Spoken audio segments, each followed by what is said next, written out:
Good afternoon. So pick the wobble. There's a few wobbles going on. Which one do you want? How about the axial precession?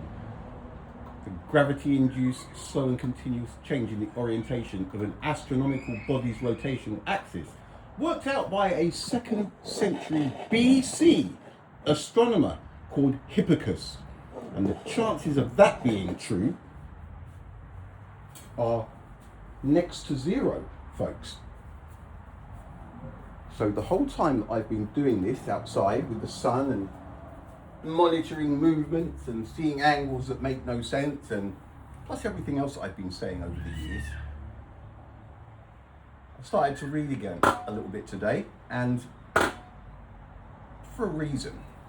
Today was hoping for, there was a little bit of sun, but not enough. I had the prism out there. Behind that board, on the chair. I was hoping to bounce the sun off of it, and the little time that I had to play with it earlier, it's a very, very specific angle that the sun has to be shining from behind. The same as a rainbow. The same as a rainbow. Now that's blue. It's not, I don't need to wait for any photons to come and bounce off of whatever surface, hit my retinas, and then get the printout after the brain works it out. That might be you guys. I don't know. It's not how it works at all. Light is absolute. There is no delay, and that can clearly be seen during a solar eclipse. So we've got a few wobbles going on there. So after the Newton prism, I started asking the same questions that I always ask myself. How did these people work this stuff out? Kepler, 1600s, the motion of the planets. The motion, the elliptical orbits of the planets. How? The same way Hipparchus worked out axial precession, that it is a gravity-induced slow and continuous change in the orientation of an astronomical body's rotational axis. How about notation? Do we like notation? You probably love that one as well. And notation is caused by the gravitational force of another body. All of this horseradish, right? I think it's shoulders of giants. It's liars and charlatans is what has happened here. Between the 1950s and 1972, when the last of the Apollos made its successful mission, there's been a changing of the guard. Which is something else I've always been saying. Listen to this, right? 1961, the Book of Popular Science, one of my go-tos, there's 10 in there, 10 books. Book 10 is the index, and then now this one, it's about climates of the past, okay? It has also been suggested that the decrease in the quantity of carbon dioxide in the air might have had something to do with bringing on the ice ages. Carbon dioxide serves as a blanket, absorbing some of the heat that is radiated away from the Earth, and thus preventing it from passing on into space. If for some reason or other there were a deficiency in the quantity of carbon dioxide, more heat than usual would be lost to outer space, and as a consequence the climate would become colder. Unfortunately, we have no way of knowing whether there was actually a deficiency in carbon dioxide in the atmosphere in the period preceding the ice ages. So, which is it? So if we lose it, it freezes. But if we've got too much, it overheats. It acts as a blanket, the carbon dioxide. 1961. Now, I then went on to read, this is about everything. This is about these claims, the knowledge that has been claimed. This board, the Kepler, the Huygens, the Roma, the Fizeau, the Foucault, all of it.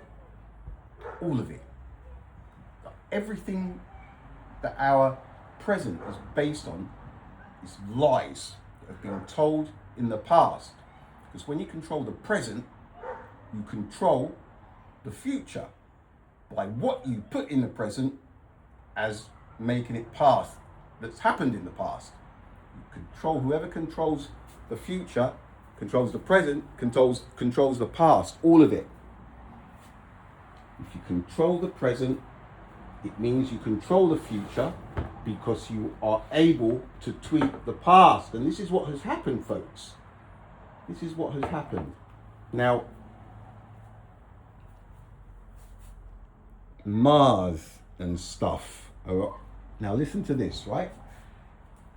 No, let's read this one first. Lowell computes the position of a new planet. 1961, book 5, right? Lowell computes the position of a new planet.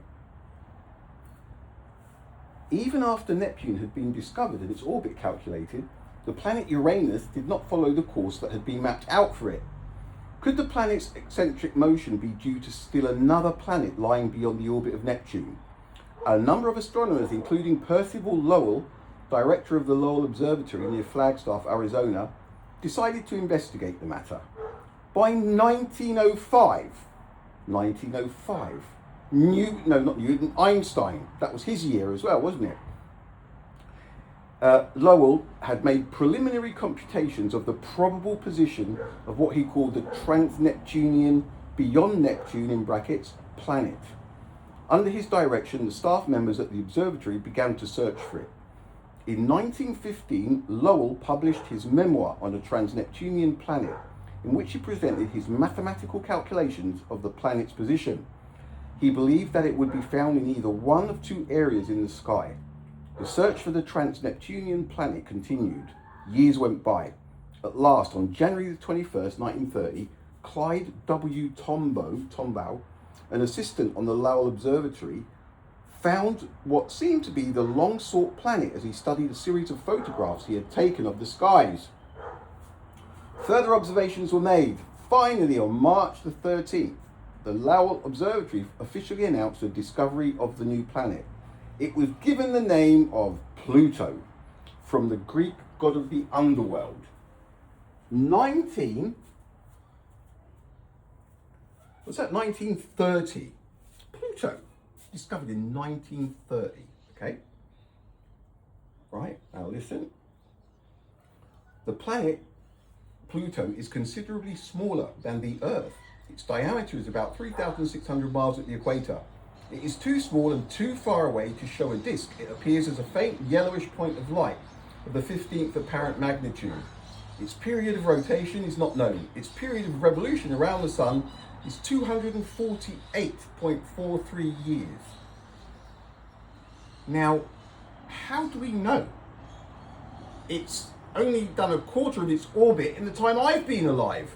Oh, that's because they can work out. This is where people are missing big gaps of knowledge. Knowledge has been claimed that cannot be known.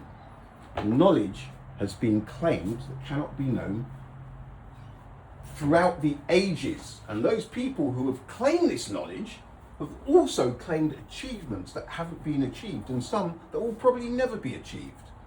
It's by claiming knowledge that cannot be known that we are where we are today, and the things that people are believing that they think is science, but it's actually BS, is unbelievable. It's off the charts.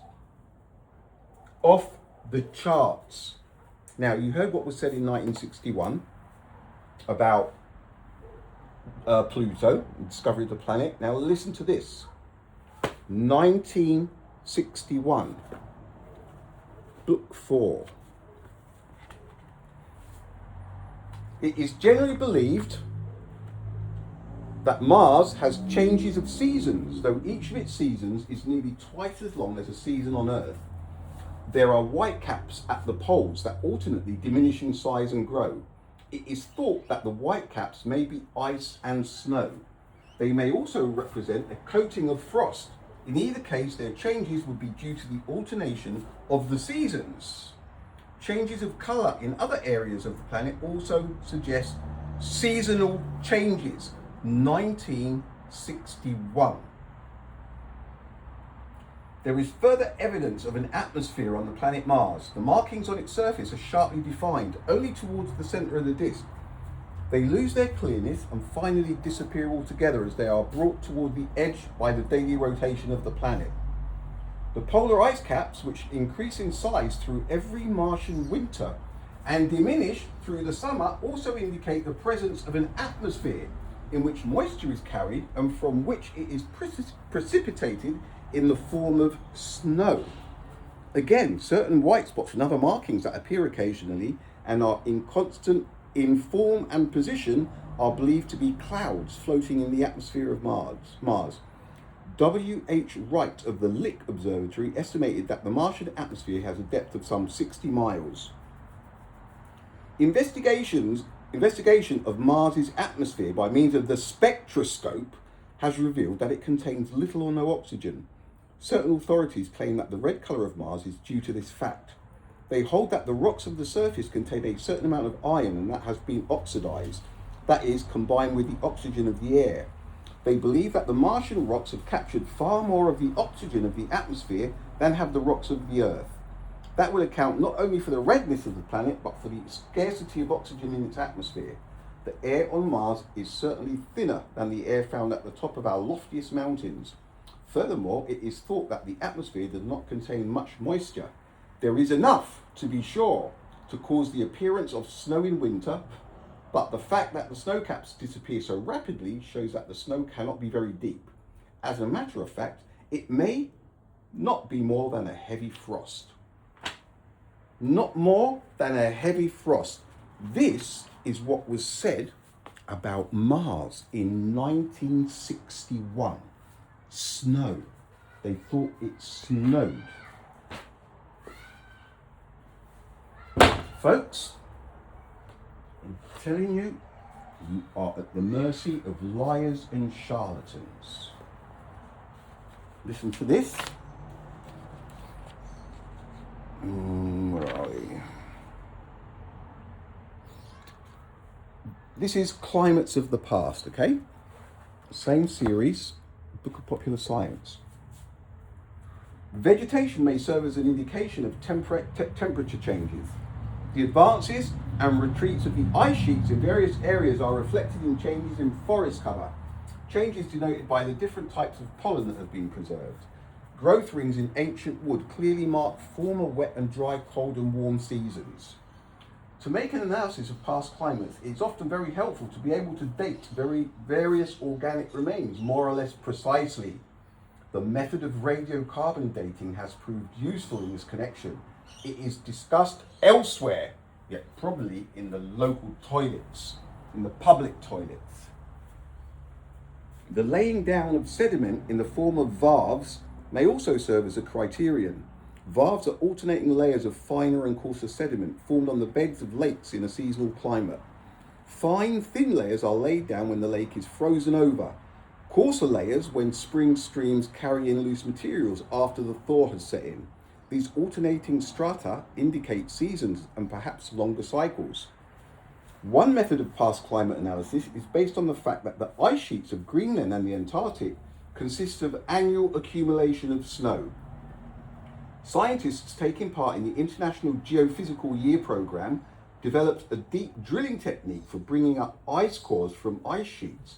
These cores show the annual snow accumulation and provide clues to the climate of the polar regions in past ages. A fascinating new technique is the use of the so-called geologic thermometer, developed by the famous American chemist Harold C. Urey of the University of Chicago. It is based on the analysis of isotopes of oxygen. And then it goes on to this yada, yada, yada, and it goes on to this nonsense. We're going to skip a lot of it and go straight to here. Urey and his associates at the University of Chicago made their first analysis of fossil temperatures in 1950. They chose for this purpose the fossil of a belemnite, a creature resembling the modern squids. It lived about 140 million or 150 million years ago in the shallow sea that covered what is now Scotland? How do they know that it was 140 to 150 million years old? Bang! I sometimes say we've arrived. Here it is. How? Claims. How? How the f do you work out something is 140 or 150 million years old? This is where the intelligence to people's intelligence started. 1960s, and people believed it. Atomic clocks out by 300 billionths of a second. People believed it. And on believing that crap and not questioning it, now you have what you have here. The stuff, it's just. Now, where is it? It lived about 114 million to 150 million years ago in the shallow sea that covered what is now Scotland.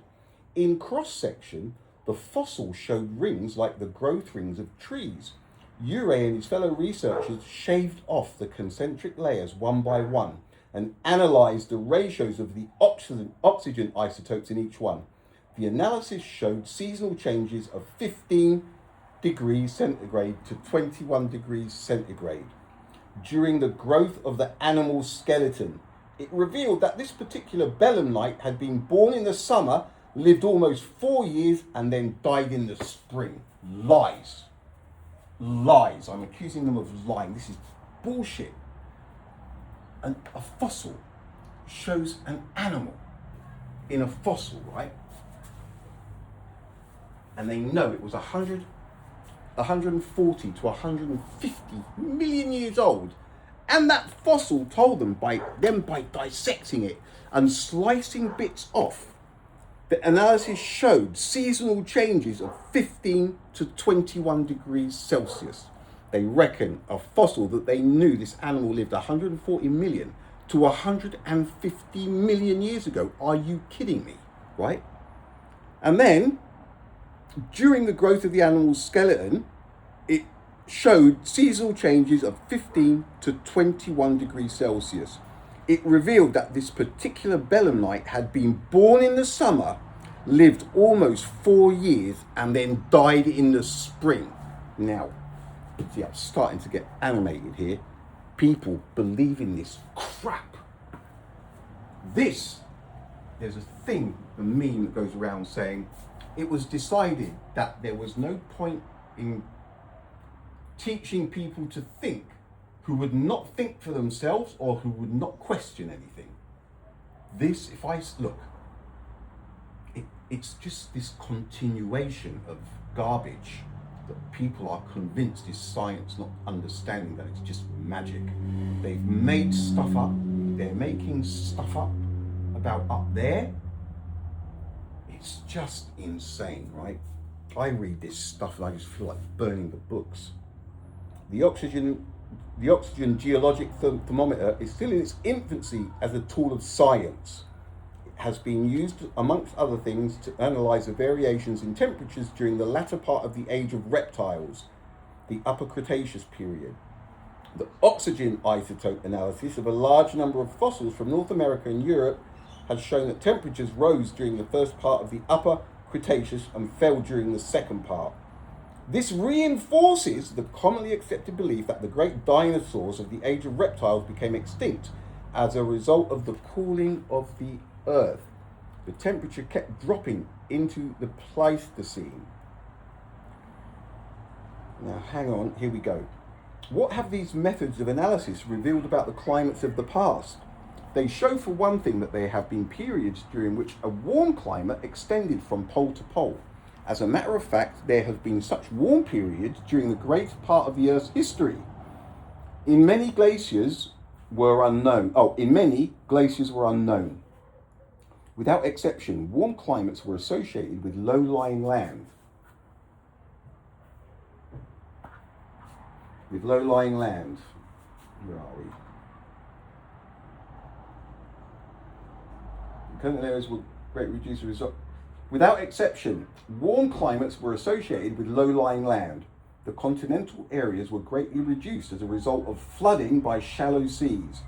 Broadly rounded hills instead of the mountainous topography of today were the rule. Immense oceans extended through wide channels from pole to pole. What is now New York had a subtropical climate. The climate of Greenland was warm to temperate. Deserts have always existed. During the warm periods of the Earth's history, however, they were greatly enlarged, extending from the equator far into the present temperate zones. As we have seen, different forms of life developed as the great climate changes came about. One of the most important occurred in this widespread desert environment, for the air-breathing vertebrates originated under these climatic conditions. Scientists cannot account for a warm climate extending from pole to pole. The Earth's axis is inclined about 23.5 degrees to the plane of its orbit. As a result, the tropics receive more heat than the middle latitudes, while the middle latitudes receive more than the poles. The inclination was probably the same in the past. What? Warm periods have alternated with cold.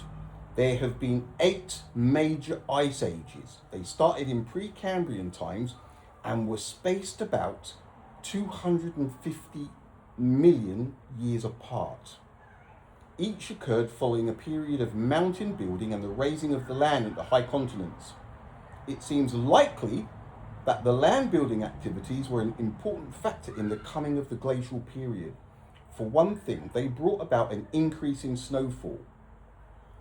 Moist air would be forced up mountain slopes, condensing as it struck the colder air at the mountain top.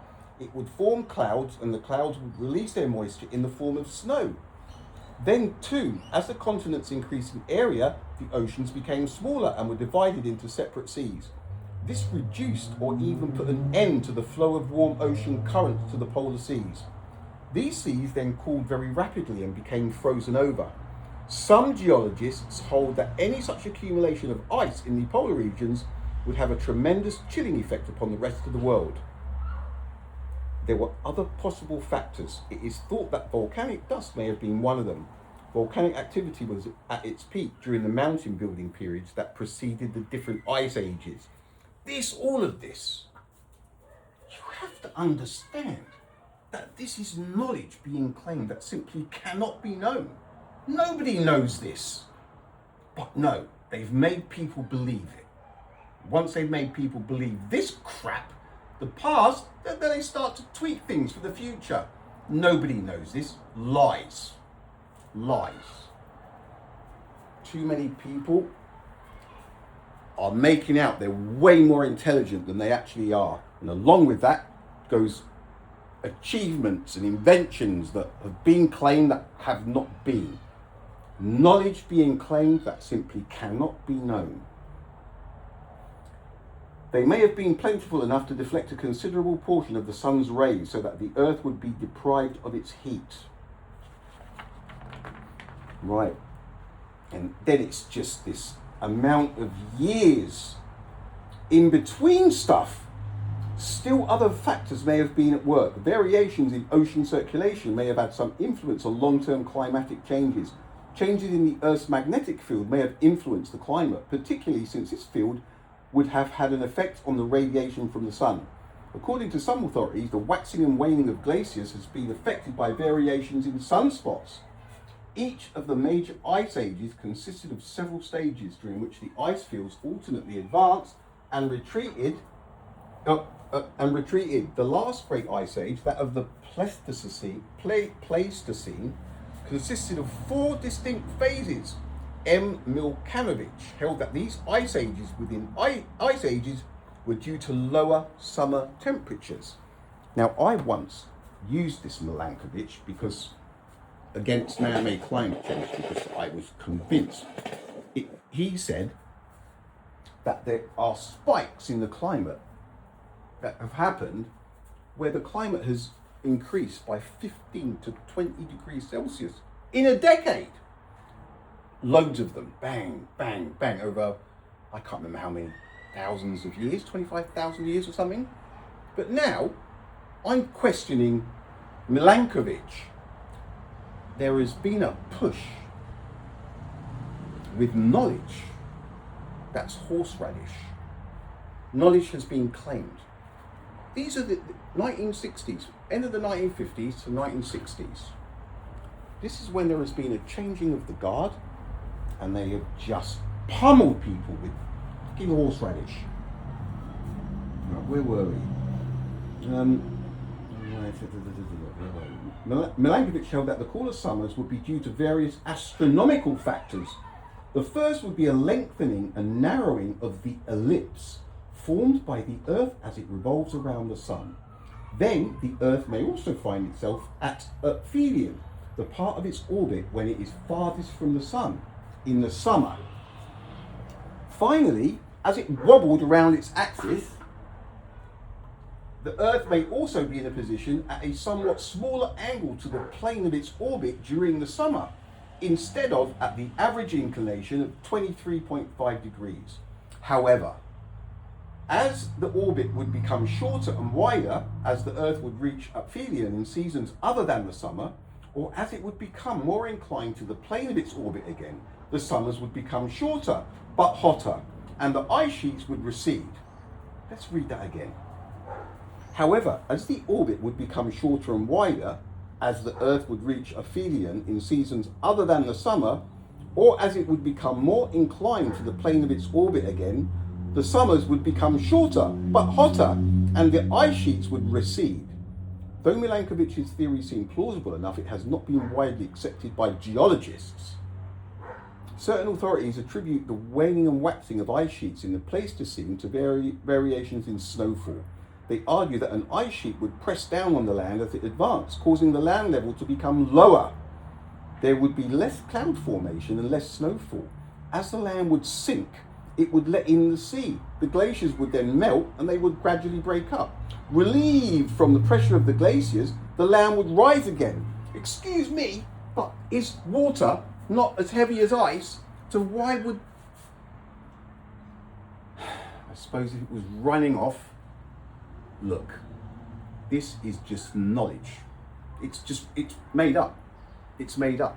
Nobody can call this kind of stuff. This has just been knowledge that has been pumped into something. It feels like we haven't been here long. A few generations, 5, 6, I don't know, 3, 4. And they just needed to get us up to speed with something so that we believe stuff. This is just, honestly, it really is. According to some authorities, the last of the 4 ice ages in the Pleistocene period came to an end only about 10,000 years ago. There are still traces of it in the ice caps of Greenland, the Antarctic and other places.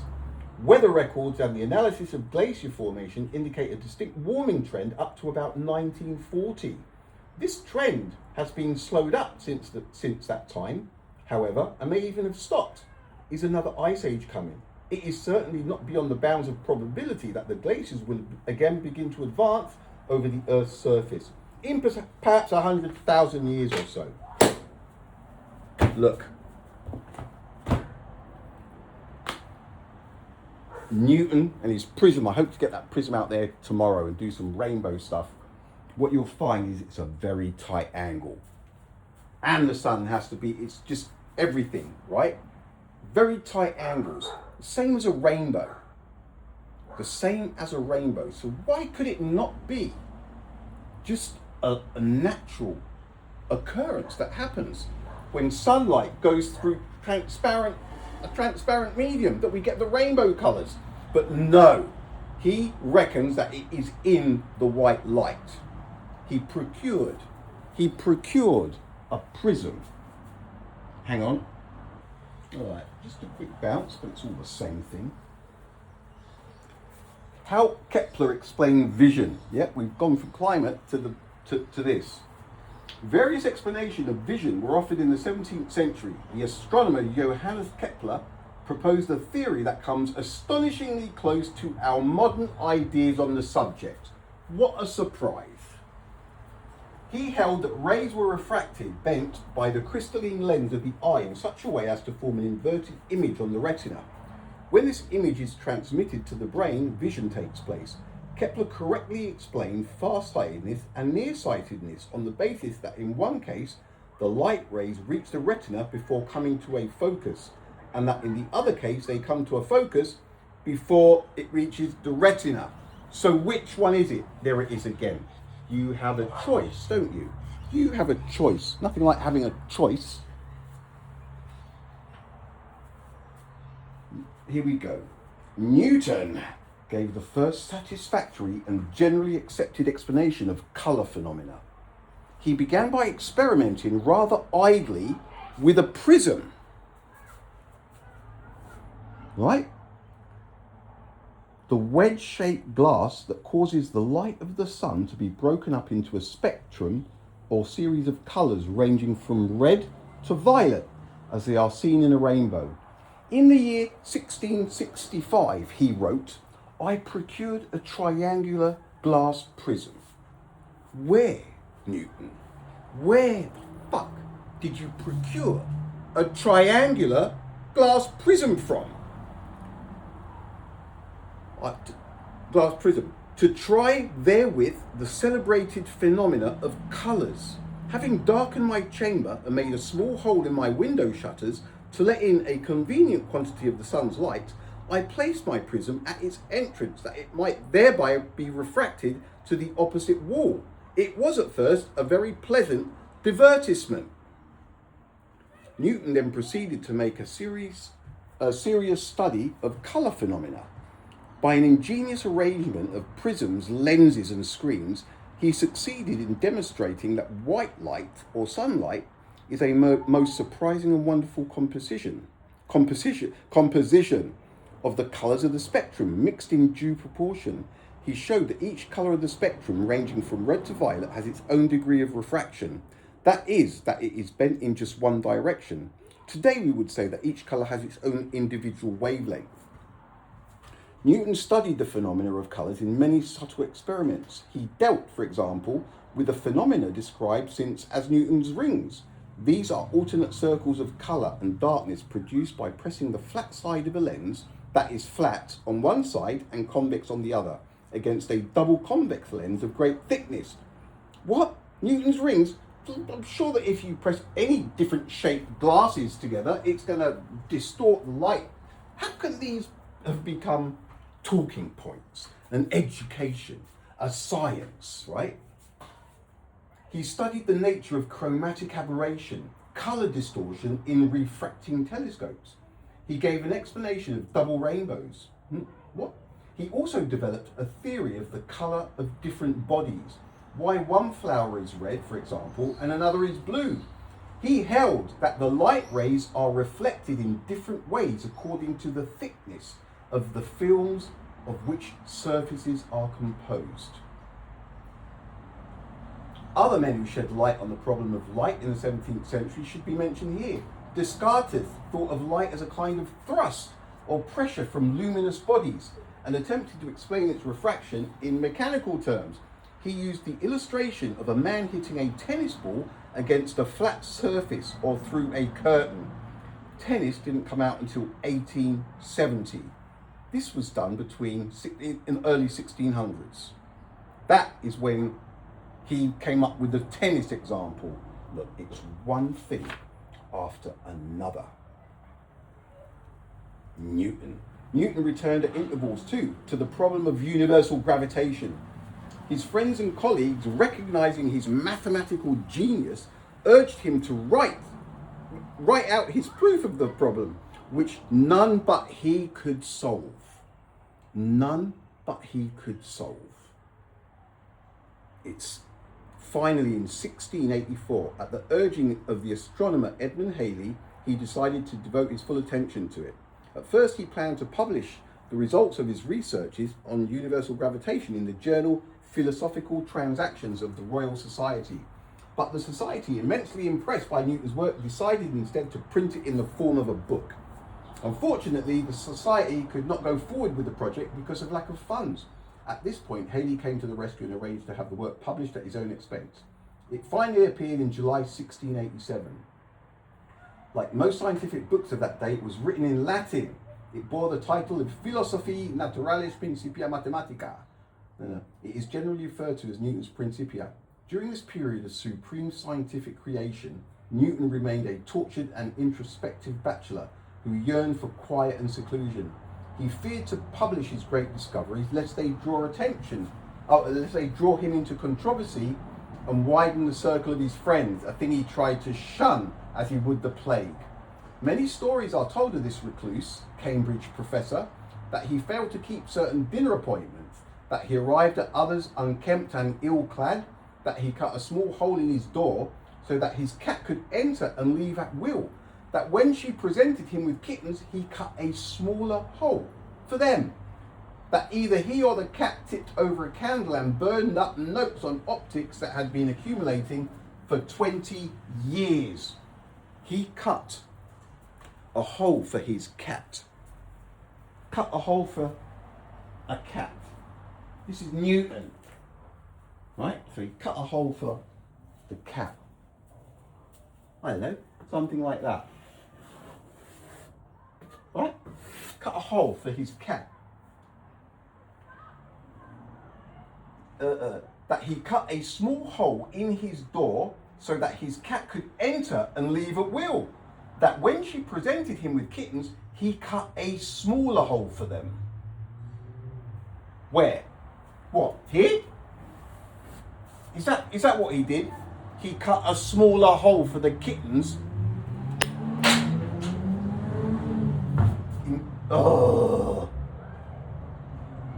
That either he or the cat tipped over a candle and burned up notes on optics that had been accumulating for 20 years. So most of his stuff went up in smoke. In 1689, Newton was elected to Parliament. It is said that his only speech was a request to an usher to shut a window. He was appointed a warden of the Mint in 1695 and took charge of the important operation of recoining the silver currency, which had become seriously debased. 4 years later, he became Master of the Mint, and he held this office until his death. Newton resigned in 1701 from his professorship and removed to London, where he lived with his niece. In his later years, though he was no longer scientifically productive, Newton was an Olympian figure, honoured by men of science at home and abroad. In 1669, he had been elected one of the 8 foreign associates of the French Academy of Sciences. Oh, God. He became president of the Royal Society in 1703. In 1705, he was knighted by Queen Anne. His later years, however, were marred by a long and bitter quarrel with the German mathematician and philosopher Leibniz over who had invented calculus. Newton called calculus a method of fluxions for calculating infinitesimal and moving quantities. Evidence seems to show that Newton had come upon the idea of calculus before Leibniz, and that he had used it to solve important problems. However, Leibniz's method of writing it down was unquestionably better than it had been adopted. Newton died on March the 20th, 1727 in his... Newton died on March the 20th, 1727 in his 85th year. The theory of universal gravitation. Newton's supreme contribution to science was his theory of universal gravitation, set forth in the Principia. Its cornerstone is the law that all bodies attract each other with a force proportional to their mass and inversely proportional to the square of the distance between them. Newton never defined mass. On Earth, in terms of terrestrial mechanics, it is usually equivalent to weight. Newton's 3 famous laws of motion also form a part of the theory. Every action has an equal and opposite reaction. We love that for thrust in a vacuum, don't we? That got us to the moon, good old Newton. Everybody continues in its state of rest or of uniform motion in a straight line unless it is compelled to change that state by forces impressed upon it. Let me just pause you there. Have a look at his first law. So you've got the globe spinning up there, then we've got this. Right, now listen, that ball. Everybody continues in its state of rest. So it's now in a state of rest, right? See that? That ball is in a state of rest, okay? We can work that out, yeah? So, here, this is the law, it's first one. Everybody continues in its state of rest, like that ball, or of uniform motion in a straight line, unless it is compelled to change that state by forces impressed upon it. That was a toe kick. Now, did you get that law? That ball would have stayed there and it would not have moved unless something else moves it. That is one of his laws. Number 2, the change of motion is proportional to the motive force impressed and is made in the direction of the straight line in which that force is impressed. Let's have another look. Let me just pause you again. All right, we're looking at Newton's second law. The change of motion is proportional to the motive force impressed and is made in the direction of the straight line in which that force is impressed. So, can we see all of that glow? Because I'm going to do some proper science, some Newtonian science. This will move. If I do this, see that? Now, it moves in the line which I press it at. Look, see how it's gone that way? Look, but then I can do it this way as well, look. And then, listen to this though. And it's made, the change of motion is proportional to the motive force impressed. So if I do it like this, look, watch. You have to watch carefully, you might miss it, watch. See? Proportional. So if I don't do it too hard, but then look at this when I do it hard, watch. Oh, look at that. It's proportional. So the harder something hits it, the further it's going to go. And guess what? It goes in the direction of the push. So I'm not going to push it like that and it go that way. That is his second law. Are we following so far? And then number 3. To every action there is always opposed and equal reaction, or in the mutual actions of two bodies upon each other are always equal and directed to the contrary parts. That is how it was said back in the day. In the Principia, Newton shows how the law of universal attraction and the laws of motion apply to earthly phenomena, the movement of pendulums, bodies passing through water, sound passing through air. He also shows how the heavenly bodies obey these universal laws. Thus, two mutually attracted heavenly bodies describe similar orbits about their common centre of gravity and also about each other. When 3 bodies attract each other mutually, such as the Earth, Moon and Sun, certain irregularities in their orbits result. Thus, the Moon's motion is irregular because it is attracted by and attracts the Sun at the same time that it is attracted by and attracts the Earth. Newton concludes that the celestial bodies making up the solar system move in accordance with the theory of Copernicus, and that their orbits are determined by mutual attraction. On the basis of this doctrine, he gives an explanation of the tides. He points out that the highest tides occur at times when the Sun and Moon reinforce each other's attraction for the Earth, that the lowest tides occur when the Sun and Moon act against each other. Right. I'm going to pause you right there. Right, we heard that. Newton, on the basis of this doctrine, he gives an explanation of the tides. He points out that the highest tides is when the Moon and the Sun are acting together, pulling on Earth that way, right? And the Sun as well. Now that's the only one that makes sense if it were the Moon. But it obviously isn't the Moon that's doing anything to the water on this planet. Because he then goes to say each other's attraction for the Earth, that the lowest tides occur when the Sun and Moon act against each other.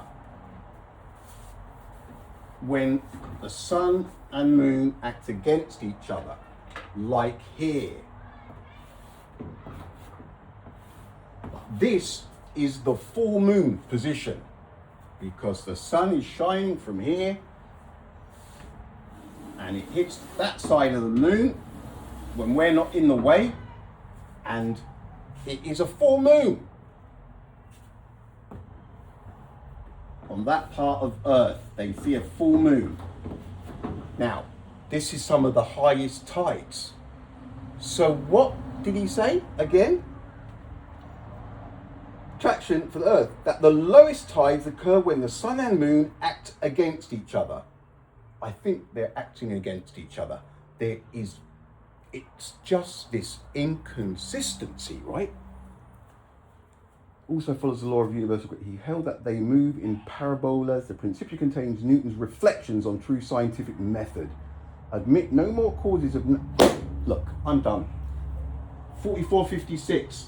Later. No, look, I can't just do a laters after that. Folks, if you cannot see what I'm saying here, if you believe all of this stuff, right? Do you honestly believe that Hipparchus, fucking Hipparchus, right, we're done with you for now, spinning globe. Yeah, but shut up. We'll call you if we need you. Yeah, but no buts. No, you're not in trouble. It's not your fault. It's liars and charlatans' fault. Axial precession. A gravity-induced, slow and continuous change in the orientation of an astronomical body's rotational axis. I've been out there for days, and how would they have done that? How would they have done that? How would they have done that? And all I see is this push up there. Science, science, science. Planets, orbits, na na na na na. And it's all so illogical. This is the science that I've locked horns with for years before I'd even heard of a flat Earth, because it's BS. And then I hear about flat Earth and go on to find out that the moon does not affect the tides, and it doesn't. Anybody can verify that by looking at the tide chart and following where the moon is. Wherever the moon is, if it's above a high tide, at any time, any place, anywhere, it's purely a coincidence. What have I been saying about this one here? This one here, when the moon's down here. And they say, this is the neap tide. This is where the lowest tides are, here and here. The two highest are there and there. Now, how is that possible? This one should be the lowest. If it was the moon pulling the water and the sun pulling the water on the other side, it should be the lowest, because they're quickly working in opposite directions. But no, it's the full moon and we get loads of run. It is not the moon. And then down here, they say, when the moon is down here, the sun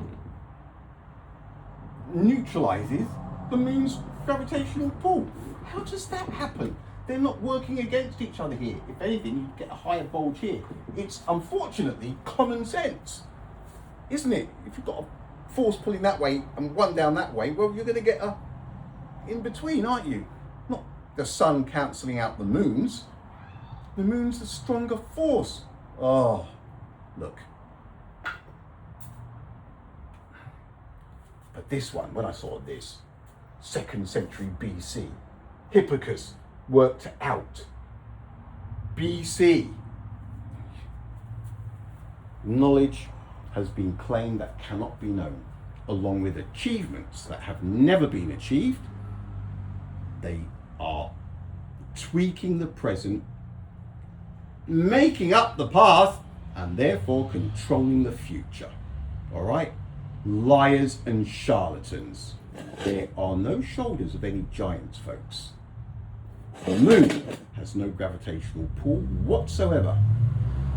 Sunlight is absolute. There is no delay. There is no 299,792 kilometers per second. It's horseradish. All right, folks. Laters.